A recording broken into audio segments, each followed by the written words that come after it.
Coming up in this episode... You have my attention. Speak. No selling, no buying, no marriages with Muhammad and his followers and those who protect or support them from the Banu Hashim. Bring these people before me now.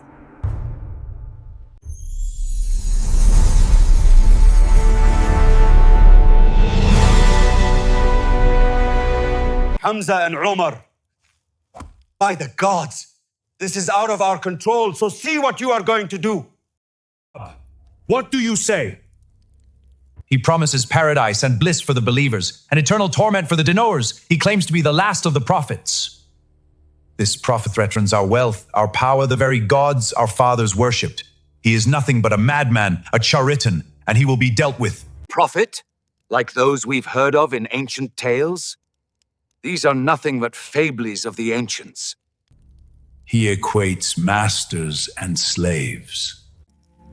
I believe you should approach him and see what it would take for him to abandon this call. If the council agrees, I will go to him and offer him whatever he desires. If it is wealth he seeks, we shall amass enough for him to become the wealthiest among us.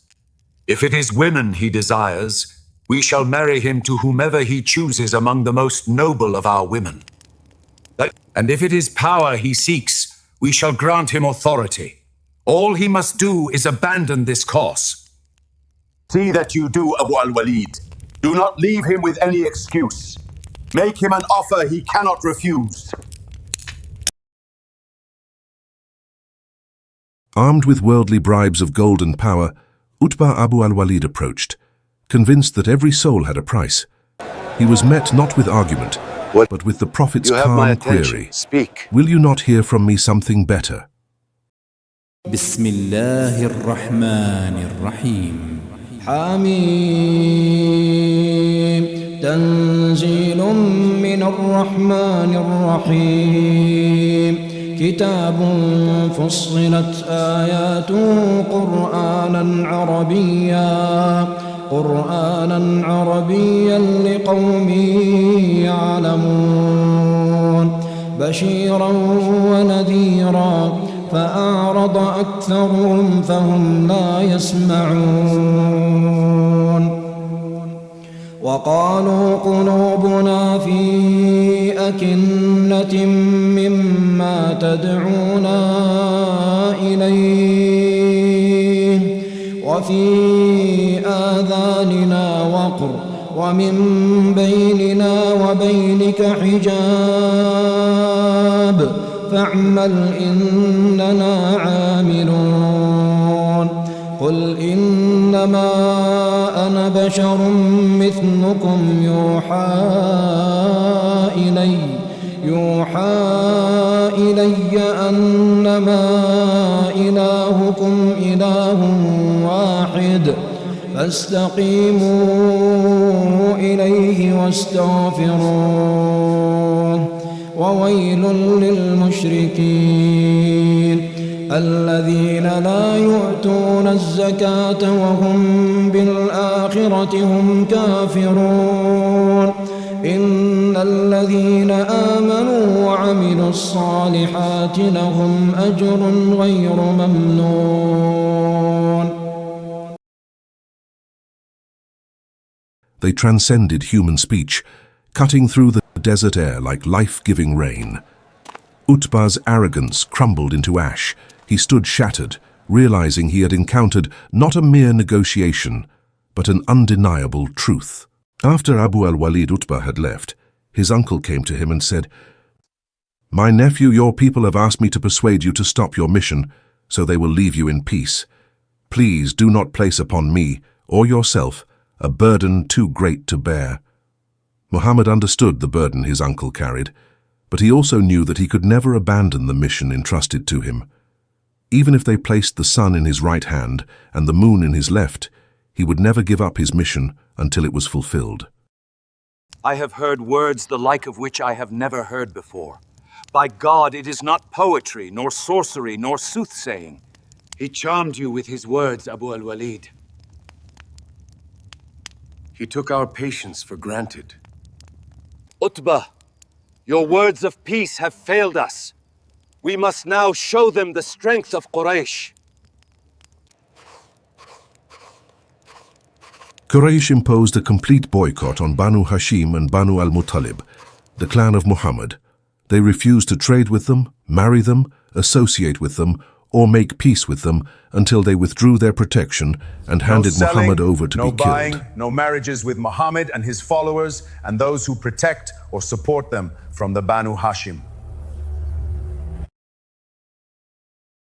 But according to the tribal code of Arabia, protecting a member of one's clan was a sacred duty. So Banu Hashim and Banu al-Muttalib stood by Muhammad. Not all of them believed in his message, but they refused to abandon one of their own. Only Abu Lahab broke ranks and sided with Quraysh. Abu Talib then gathered his people in his valley, where they could protect Muhammad together.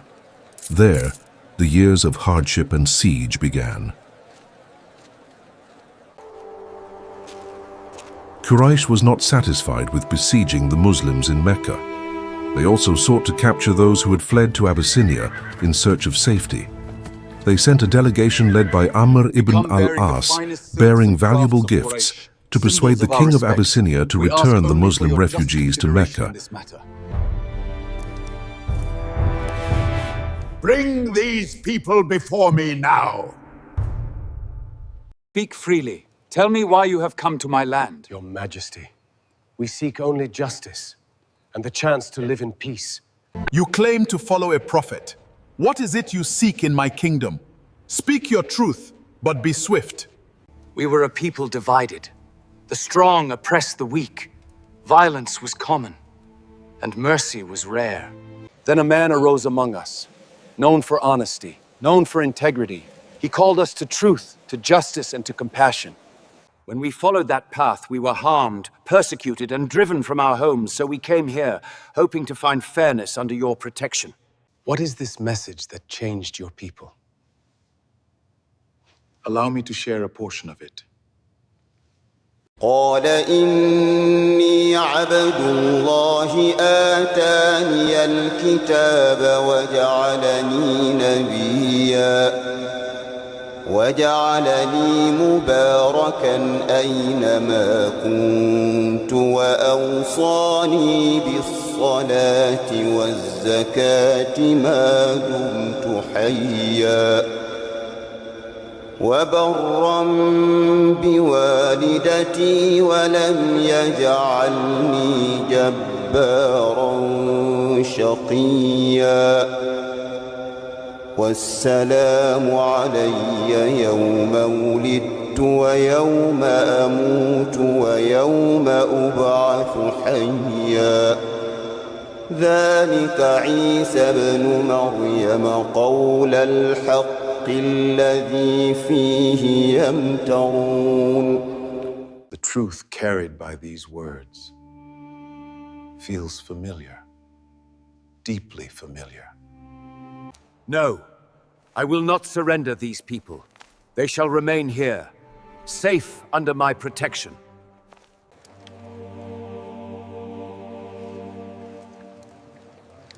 Praise be to God.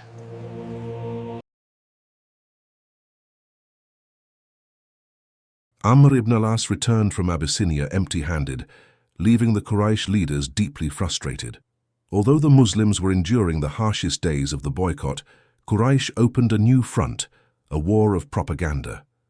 They spread claims among the tribes that Muhammad was a sorcerer, a soothsayer, a poet, or that someone else was teaching him.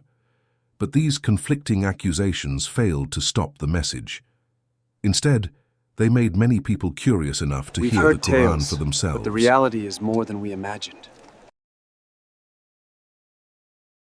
For nearly 3 years, hunger gripped the valley. Food was scarce and hardship touched every family. Yet in the silence of the night, a handful of compassionate Meccans quietly risked their own safety to deliver small supplies of food, keeping hope alive through the years of isolation. Though hunger tested their bodies, it never weakened their faith. In the quiet of the valley, they prayed, recited God's revelation, and found strength in His words. Their hardship deepened their patience, but it never shook their trust in God. As the months turned into years, The cries of hungry children echoed beyond the valley. Even among Quraysh, some hearts could no longer ignore the suffering, especially after Abu Talib's health declined in the aftermath of the long boycott. Our people have suffered long enough under this tyranny. The time for deliberation is over. Now is the time for action. My brothers, my sisters, we stand before the house of God. Let us be united. My brothers and sisters, the time for silence is over. Today, we break the chains of oppression. After nearly 3 years, several respected leaders of Quraysh could no longer accept the suffering. Bound by honor and conscience, they agreed that the boycott had to end.